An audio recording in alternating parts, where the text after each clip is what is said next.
자, 오늘은 제가 지난주에 예고해 드렸듯이 일반적인 설교 패턴을 따르지 않을 것입니다. 우리가 일반적인 설교 패턴 어떻습니까?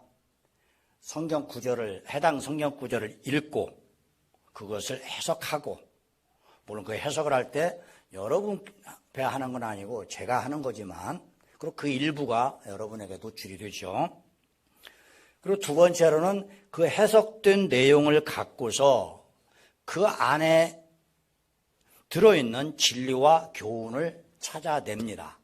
그리고 그 의미를 갖고 오늘날 우리들의 신앙과 삶에 적용을 하고 더 믿음이 좋아지도록 결단하기를 촉구하는 것. 이게 일반적인 설교 패턴이죠. 반면 오늘은 제가 오늘 성경 구절보다 성경에 기록된 신비들을 우리가 어떻게 이해해야 하느냐, 바르게 이해해야 한다는 것이 얼마나 중요한지를 말씀을 드리려고 합니다. 왜냐하면 성경에 기록된 신비들을 우리가 어떻게 이해하느냐에 따라서 우리의 신앙에 어떤 영향력을 끼치는지 그건 굉장히 중요한 것입니다. 그래서 제가 겪었었던 과거의 일을 간증 형식으로 포함을 시켜서 오늘 말씀을 전하려고 합니다. 그리고 부활주일이 끝나면 앞으로 3주 후 지나고 4주째 되는 그 날에 오늘 우리가 읽었던 이 본문을 가지고 일반적으로 하는 설교 형식, 즉 해석하고 그것을 의미를 찾고 그것으로 우리의 신앙과 삶에 적용하는 일반적인 패턴의 설교로 다시 돌아가려고 합니다. 성경에는 허다한 신비들이 기록되어 있습니다. 그 중에 대표적으로 구약의 세계, 신약의 세계를 꼽는다면 뭐가 있겠다고 생각되십니까?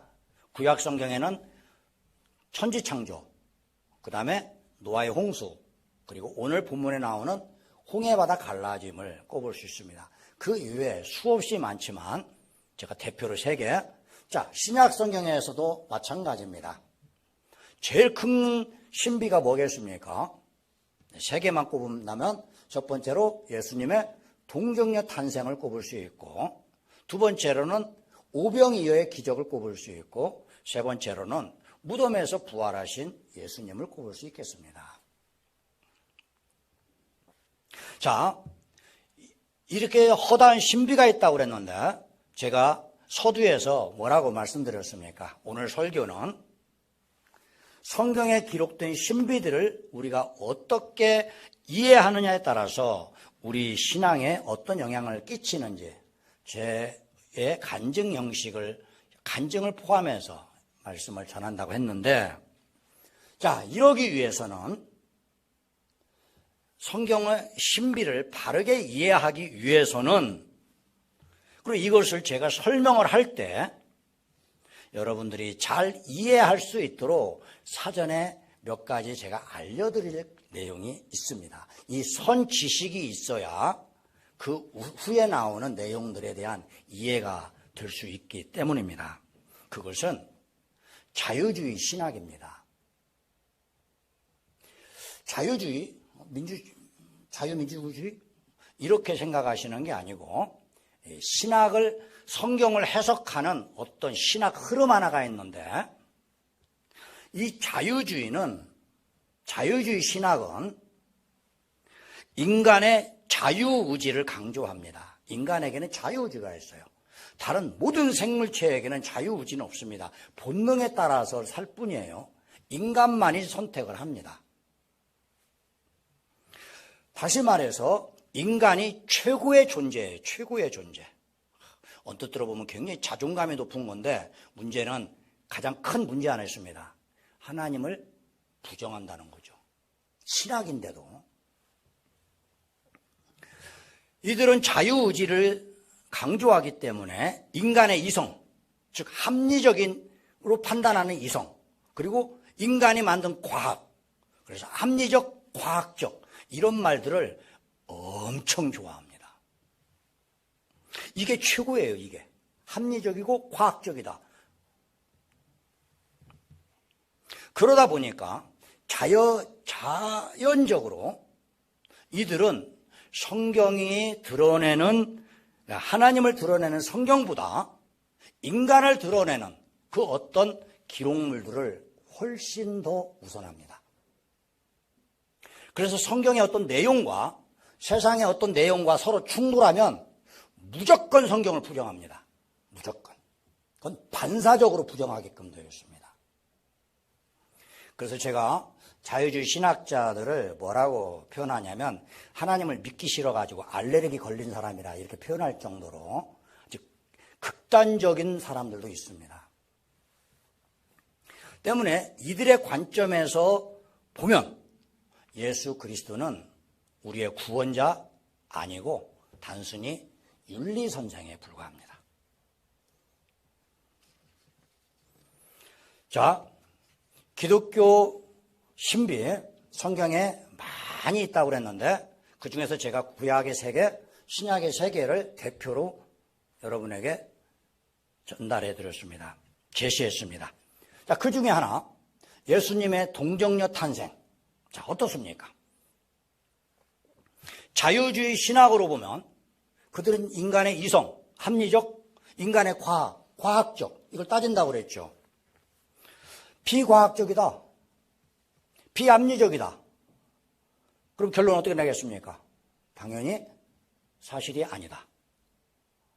이렇게 나오죠. 그래서 예수님의 동정녀 탄생을 부정해버립니다. 반면에 바른 신학,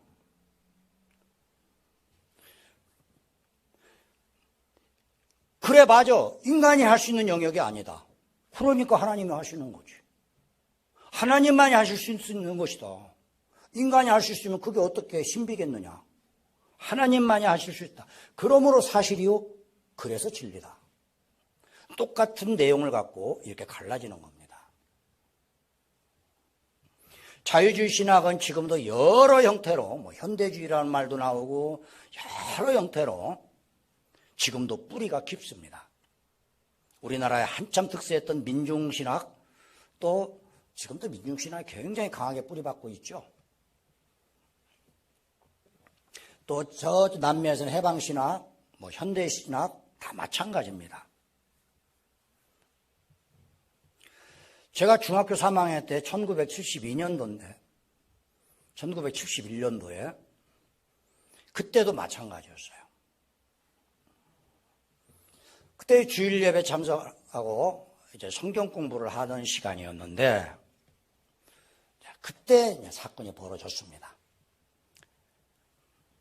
출애굽을 바라보는 자유주의와 이 바른 신학의 차이점을 제가 잠깐 설명을 할 텐데 이걸 안 해도 괜찮겠다 싶지만 이게 안 하면 뒤에 왜 그런 일이 발생했는가, 그게 걸리기 때문에 여러분이 조금은 집중해서 좀 들어주셨으면 좋겠습니다. 출애굽이 언제 일어났느냐, 이것을 크게 둘로 나눕니다. 그러니까 전기 출애굽, 후기 출애굽. 먼저 그 전에 했다 해서 전기, BC 1445년 뭐 이때쯤이다 이렇게 주장하는 신학과 학설과, 아니다, 그로부터 한 200년쯤 후에인 BC 1250년 근방이다, 이렇게 둘로 나뉘어요. 그런데 자유주의는 그 중에서 후기 출애굽을 주장을 합니다. BC 1250년 경이라고 보는 거죠. 왜 그러냐면 근거가 출애굽기 12장 37절을 가지고 합니다. 12장 37절.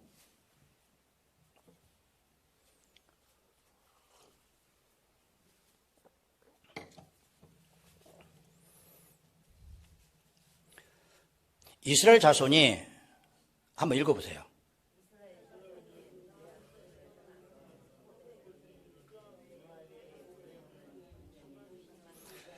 자, 람셋이라는 단어에 꽂혔습니다. 그런데 성경 이후에 람셋에 대한 이야기가 어디에 있냐면 이집트 역사에 있습니다. 람셋 2세죠. 여기에 꽂힌 다음에 세속적인 모든 역사 쪽으로 넘어가 버렸습니다. 그 다음에 나오는 장정이 60만 이런 것은 다 부정합니다. 그때 람세스가 람셋을 건설했을 것이다. 이렇게 추정을 하는 거죠. 반면에 그럼 바른 신학은 어떻게 하느냐? 성경을 근거로 모든 걸 판단합니다. 이게 차이죠. 그래서 전기 출애굽을 주장하는데 BC 몇 년이라고 그랬어요? 1445년 경이라고 했습니다. 참고로 BC 뭘 말합니까? 예수님 오시기 전. 그러니까 숫자가 많을수록 과거죠. 숫자가 많을수록, 숫자가 적을수록 현대로 오는 겁니다. Before Christ, 그래서 BC. 그렇다면 예수님 오시고 난 이후에는 뭐라고 합니까? AD라고 그러죠. AD. 그럼 AD는 뭐냐? 그것은 라틴어로 아노 도미니, 그래서 AD 두 개를 딴 겁니다. 그리스도의 해라는 뜻이에요. 여러분, 고대 역사에서 보면 왕이 연호를 정하잖아요. 그래서 누구 몇 년 이런 식으로 하지 않습니까? 마찬가지로 우리 기독교인들은 예수님이야말로 진정한 왕이시다. 그래서 예수님의 연호를 따라가게 된 겁니다. 그래서 AD 이렇게, AD는 숫자가 많으면 많을수록 현대죠. 숫자가 적으면 적을수록 과거로 갑니다. BC 1445년으로 본 이유는, 근거는 어디에 있냐면 열왕기상 6장 1절에 있습니다. 열왕기상 6장 1절 한번 보시죠.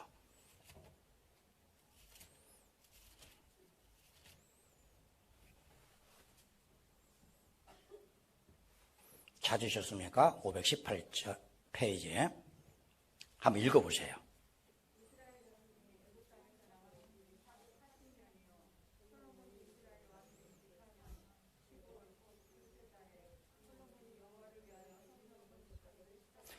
성전 건축하기를 시작을 했는데 그때가 언제냐면, 이건 역사 기록에 있는 날입니다. 이때가 BC 966년이에요. 그러니까 966년에다가 480을 더하면 몇이 나오겠습니까? 1446년. 그래서 BC 1446년. 전기 출애굽이죠. 또 하나 있습니다. 사사기서 보시면 11장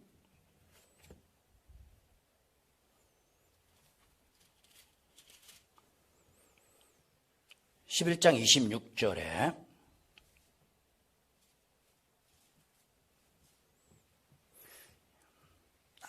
한번 읽어보세요.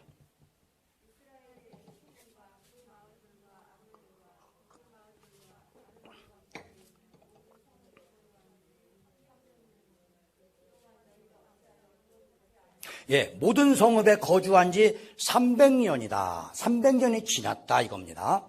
이것은 사사기에는 12명의 사사가 있는데 그 중에서 대사사 6명, 그 다음에 소사사 6명이 있는데 이 사사 입단은 그 중에서 대사사입니다.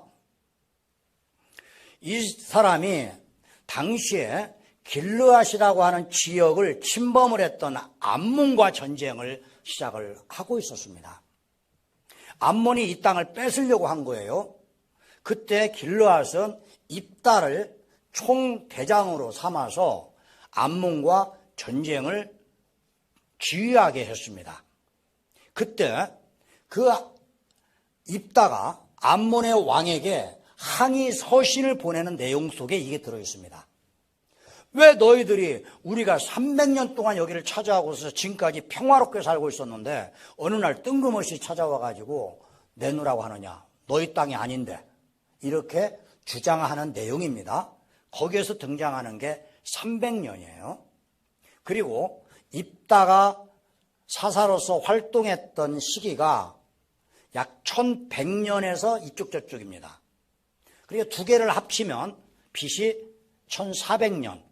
근데 고대 역사에서는 기록이 아주 명확하게 탁탁탁탁 맞게끔 돼 있지 않고 하나씩 하나씩 아주 희미한 그런 자료들이 있기 때문에 정확하게 몇 년 딱 집을 수는 없습니다.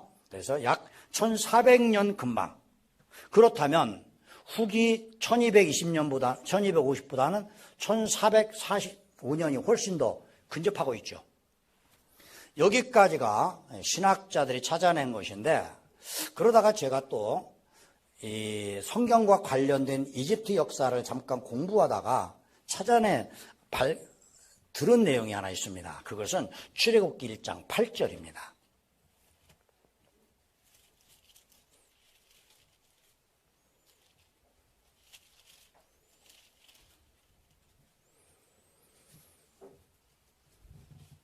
한번 읽어보세요. 예, 요셉을 알지 못하는 새 왕이 일어나서 애굽을 다스렸는데, 이 사람이 이름이 뭐냐면 아모스의 1세입니다. 아모스 1세. 이 사람은 이집트 역사에서는 위대한 왕인데 우리 이스라엘 민족에게 있어서는 끔찍한 명령을 내린 사람입니다. 아들들 다 잡아 죽여라 하고 명령을 내렸던 사람이 바로 이 사람인데, 이 사람은 어떤 사람이라고 표현하고 있냐면 요셉을 알지 못하는 새 왕이다, 이렇게 되어 있어요. 이집트 역사에서 아주 크게 강성하게 만든 왕입니다. 그런데 왜 알지 못하느냐? 여러분, 왕조가 이어가면 다 그 기록을 보고 그걸 다 공부를 합니다. 요셉을 당연히 알아야 되는데 왜 몰랐느냐? 왕조 자체가 완전히 바뀌어버렸습니다. 그것도 적당하게 평화적으로 아니면 적당한 분쟁 끝에 바뀐 게 아니라 대대적인 전쟁이 벌어져 가지고 그들을 완전히 몰아내고, 그리고 나서 새롭게 신왕조를 세운 왕이 이 아모스의 1세입니다. 그러다 보니까 그 전에 약 100년간 이집트를 다스리면서 이집트의 모든 역사를 다 부셔버렸던 힉소스를 물리치고 나서 이제 힉소스에 대한 모든 기록을 다 없애버린 사람이 아모스의 1세입니다. 그러다 보니까 그 전에 있던 기록들 다 사라져버린 거죠. 참고로 징기스칸이 몽골 제국 건설해가지고 그렇게 하다가 원나라 세우고 그 다음에 명나라에서 쫓겨났잖아요. 그리고 나서 명주원장 시대부터 원에 대한 모든 역사는 다 지웠습니다. 모든 유적지 다 파괴했습니다. 가지고 몽골에는 유적이 없어요. 물론 그렇게 찾아도 숨어있는 거 몇 가지는 있긴 있는데, 마찬가지로 에집트에서도 이런 일이 벌어졌던 겁니다. 그런데 그때 보면 아모세가 뭐라고 걱정하냐면, 아니 이스라엘 민족이 왜 우리보다 더 세지? 왜 더 많지? 이러면서 두려워하는 내용이 나와요. 그런데 이 아모세가 애굽을 다스렸던 해가 BC 1500에서 1525년, 약 25년간 다스렸는데, 자, 중간을 잡아서 1540년이라고 보고, 모세가 몇 살 때 출애굽을 했습니까? 몇 살 때죠? 80세죠. 그러면 1540에서 80을 빼면 1460년. 그런데 모세가 태어나는 그때 살해하라 이렇게 명령 내린 게 아니라 그 전이었죠. 몇 년인지는 모르니까 마이너스 알파. 왜 플러스로 안 하고 마이너스로 하죠? BC니까 마이너스로 하는 겁니다. 그러면은 얼추 1445년과 비슷한 날짜, 해가 됩니다. 1200년은 200년 차이가 나지만 여기는 몇십 년 차이 나니까 이게 더 근사하겠죠. 그래서 저는 당연히 자유주의 신학 버리고 바른 신학 1445년 전기 출애굽을 당연히 따릅니다. 자, 두 번째입니다. 출애굽한 이스라엘 자손들의 숫자는 몇 명이었을까요?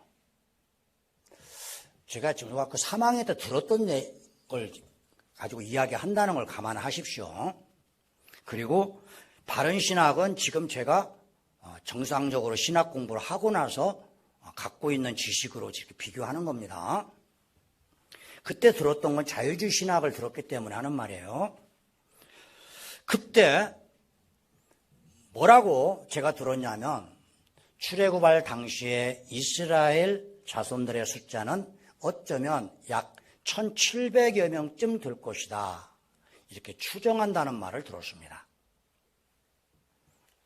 그리고 그들이 온갖 우여곡절을 겪은 다음에 가나안에 들어가서 이스라엘 민족을 건설을 하는데 거기에는 이미 아브라함을 자기 조상으로 믿고 있는 민족이 있었고 이삭을 자기 조상으로 믿고 있는 민족이 있었고 야곱을 자기 민족이 조상이라고 믿고 있는 민족이 있었고 요셉을 자기 민족의 조상이라고 믿고 있는 민족들이 있었다는 거예요.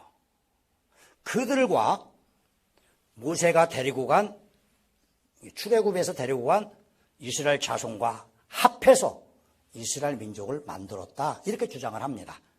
그들은 아브라함, 이삭, 야곱, 요셉을 수평으로 보는 거예요. 성경은 아브라함의 아들 이삭, 이삭의 아들 야곱, 야곱의 아들 요셉이죠. 자기 멋대로 이렇게 막 만들어 갑니다. 그들은. 왜 그래요? 왜? 성경을 안 믿으니까요. 어떻게든지 성경을 안 믿고 싶으니까요.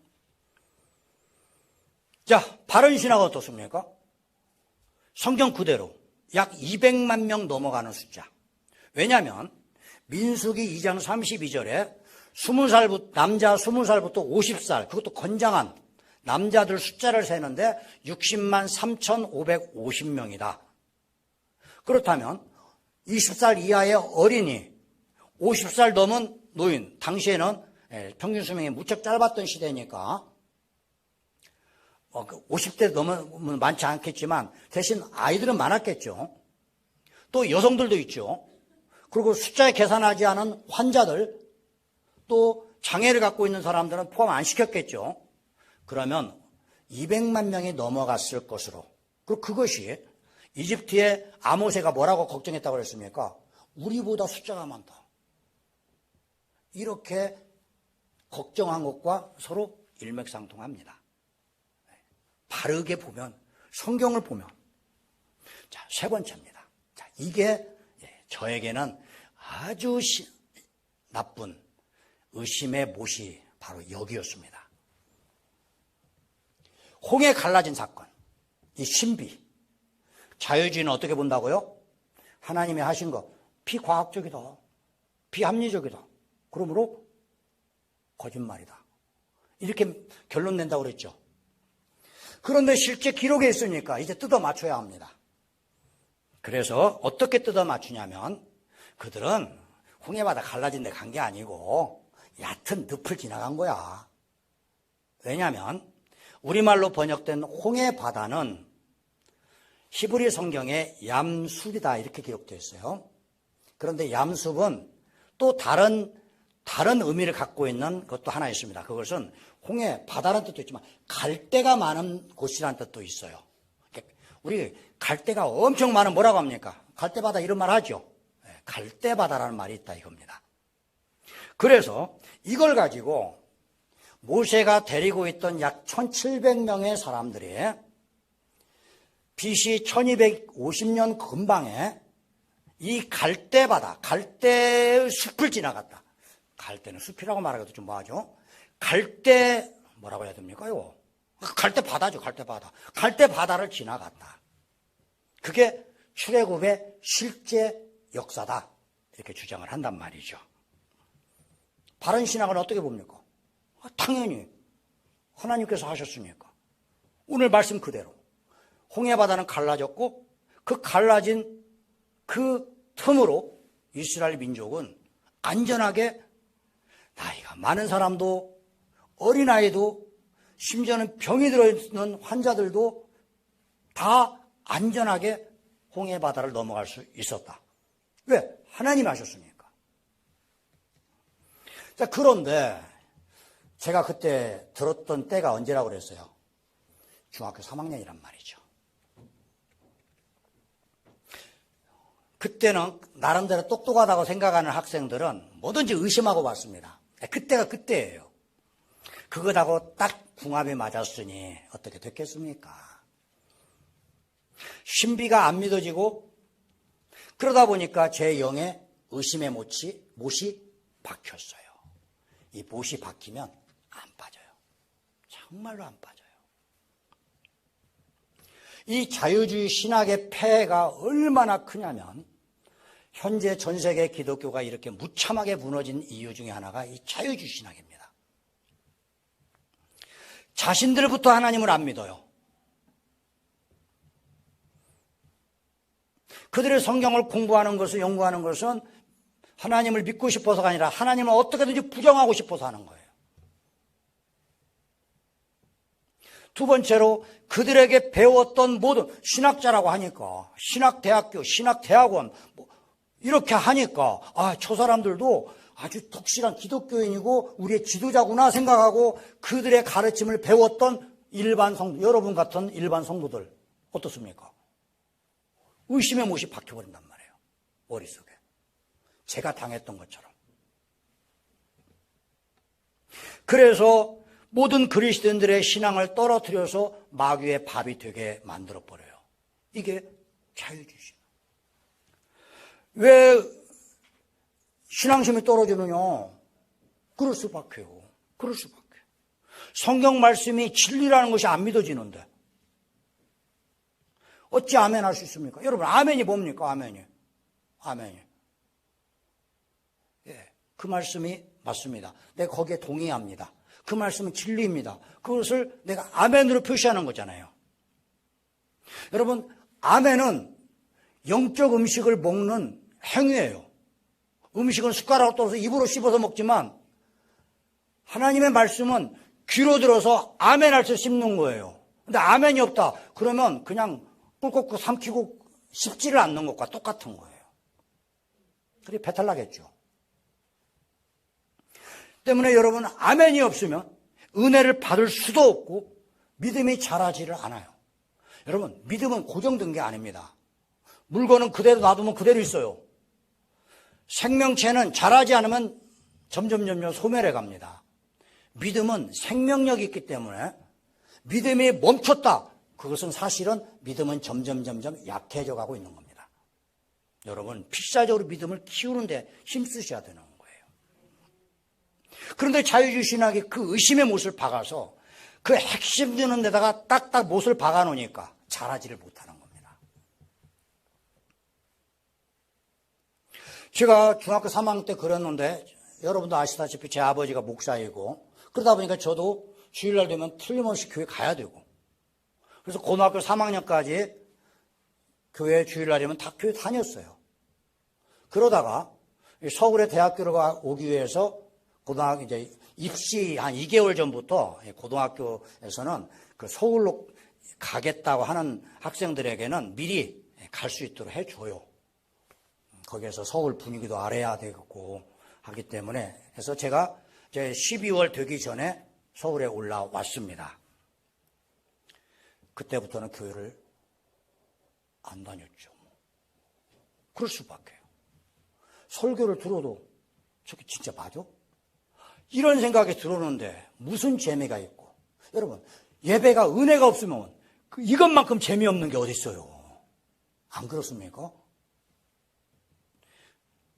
그러다 보니까 점점 교회에 멀어졌고 믿음은 점점 사라지고 나중에는 거의 불신자와 비슷하게 그렇게 살아갔습니다.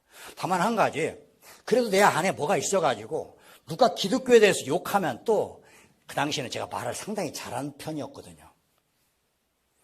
또 그들하고 논쟁을 하면서 기독교 편에 서기는 해요. 근데 내 안에 이 의심의 못이 박혀 있으니까 안 믿어지는 겁니다. 하나님을 전혀 의지를 하지를 않았어요. 그러다가 1992년 7월 4일 여러분 아시는 분들 아시지만 제가 모든 걸 다 잊고 삶의 무게만 삶의 짐만 잔뜩 짊어지는 그날 저녁에 제가 막 울분에 사로잡혀가지고 밤하늘에 하나님을 향해서 삿대질을 하면서 하나님 없습니다. 아니, 하나님 있어요. 그런데 최소한 내 편은 아닙니다. 왜 나를 이렇게 찾아다니면서 괴롭힙니까? 그러면서 제가 밤새도록 정말 울분을 토한 적이 있었어요. 그런데 그 절망 속에 사실은 깊은 하나님의 은혜가 시작되고 있었습니다. 결국 그래서 다시 신앙심이 회복하게 됐는데, 믿음이 자랄 것 같자 하다가 더 걸려요. 못에 걸려요? 이 의심의 못이 찔러는 그 부분에서 통증을 느끼는 겁니다. 근데 홍해바다 진짜 갈라졌어? 이게 쑥 들어오는 순간에 예배에 아멘 하다가 그다음부터는 아멘이 안 나오는 거예요. 기도를 해가고도 근데 진짜 하나님 있어? 홍해바다 갈라졌어요? 그 생각이, 여러분 그런 거 있잖아요. 이 생각 안 하고 싶으면 더 생각나는 거 있죠. 여러분 그러죠? 내가 미운 남편, 아이고 저 생각 안 하고 내가 이거 하는데 웃다가 갑자기 그 생각 나면 확 기분 상하죠. 제가 남편만 예를 들었지만 그런 사람들 많잖아요. 아니면 내 속에 어떤 것이 갑자기 쑥 들어오면 지금까지 모든 것이 다 부정돼버리고 막 그런 거 있지 않습니까? 그래서 은혜를 받으려고 하면 그것이 쑥 들어와요.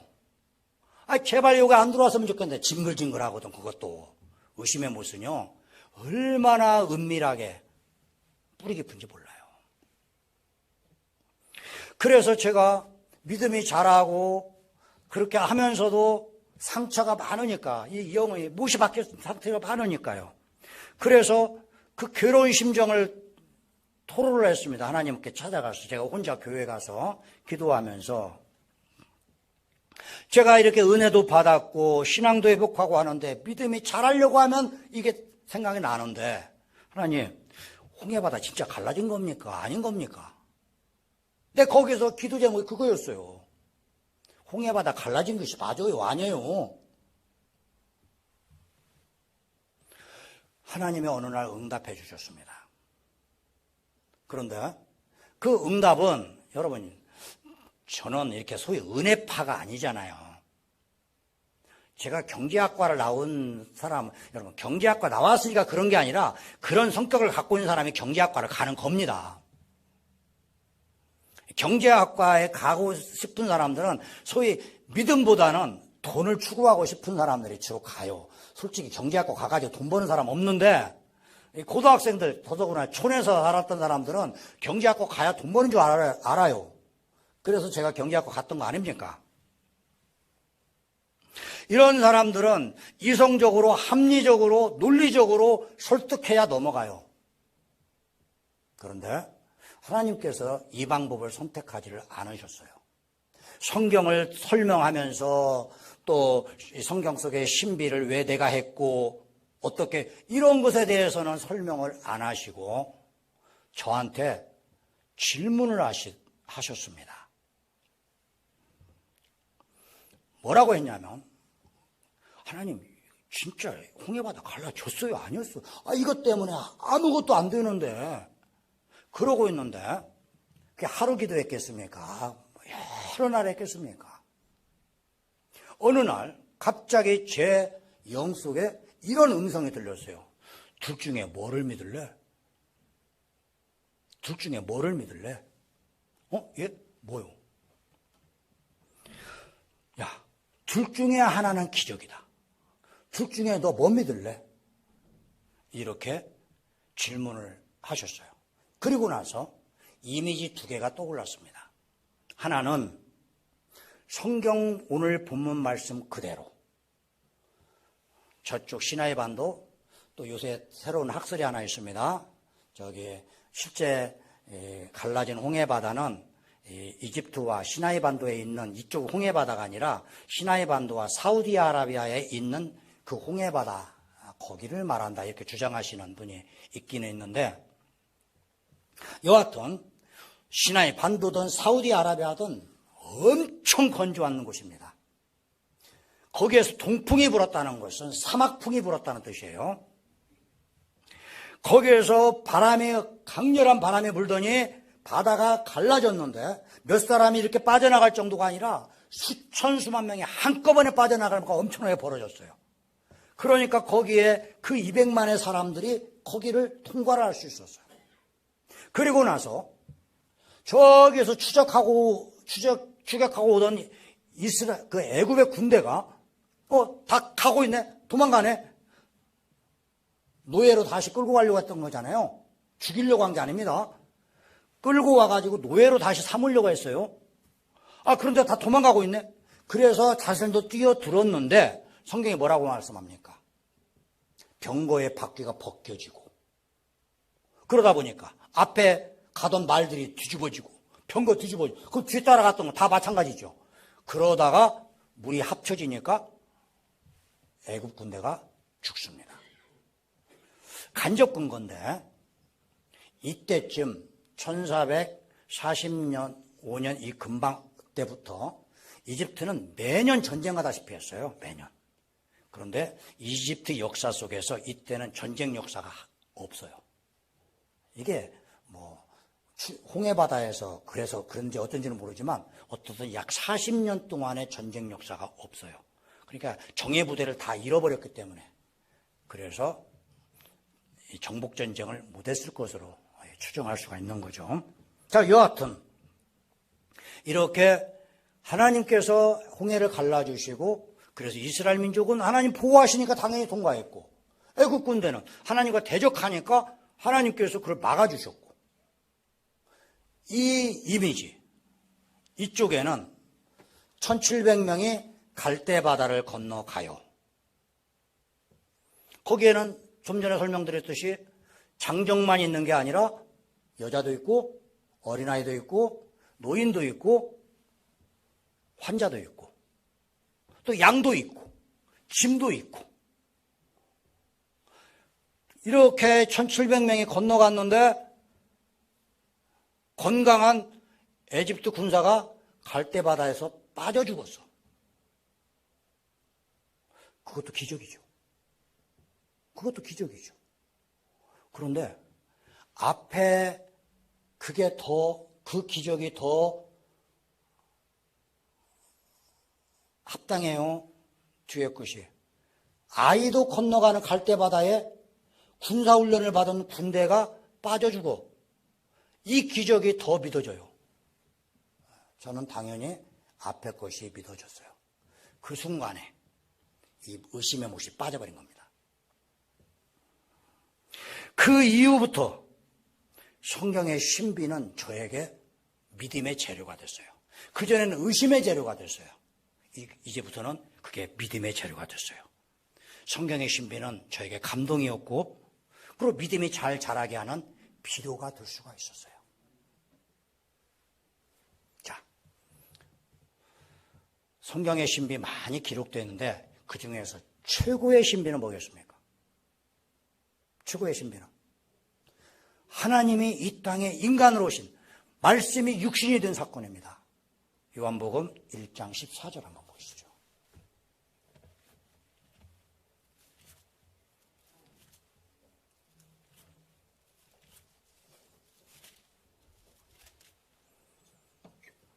한번 크게 읽어보세요.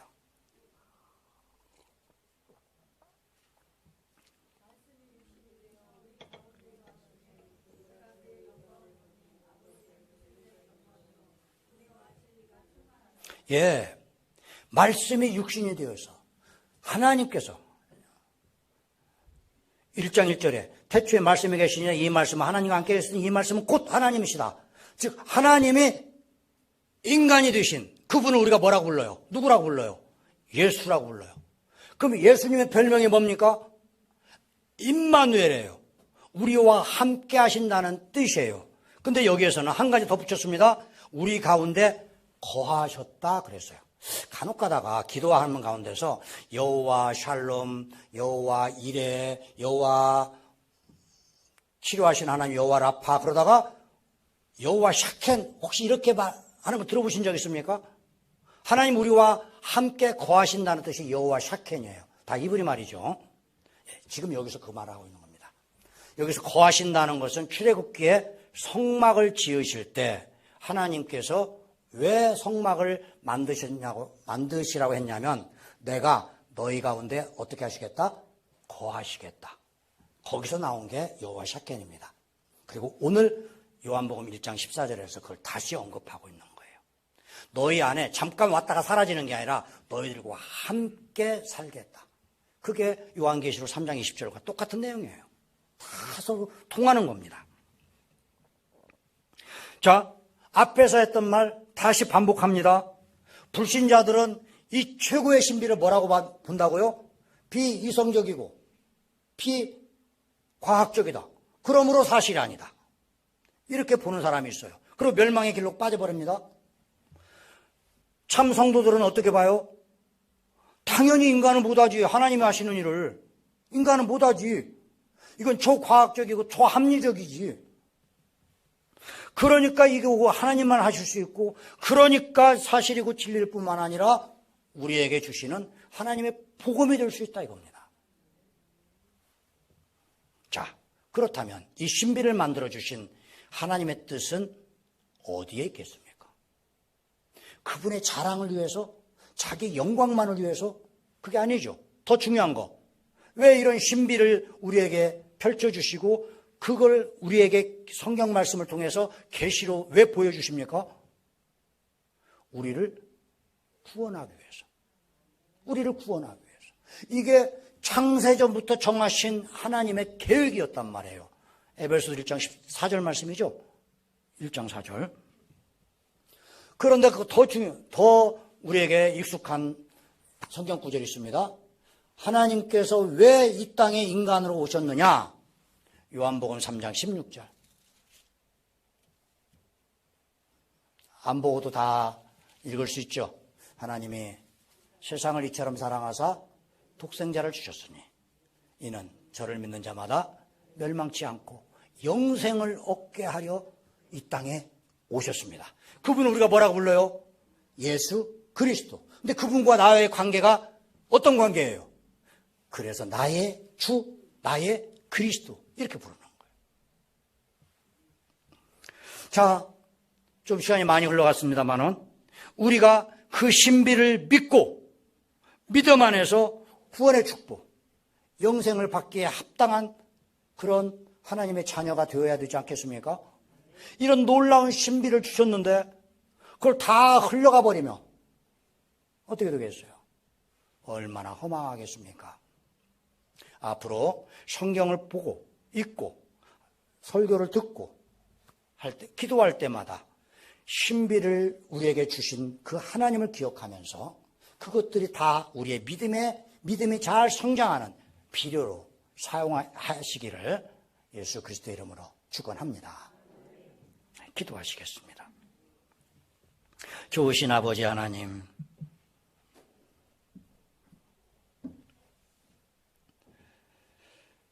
성경에 기록된 신비, 의심의 길로 가면 죽음과 사망과 화의 길을 가는 것이고 믿음의 길을 가면 거기는 생명과 축복의 길로 갈 때 저희들은 그 갈림길에서 하나님께서 가르쳐 주신 길이요 진리요 생명이신 예수님을 보고 갈 수 있는 다시 그 생명의 길, 축복의 길로 가는 참 성도들이 되게 하옵소서. 예수 그리스도의 이름으로 기도합니다. 아멘.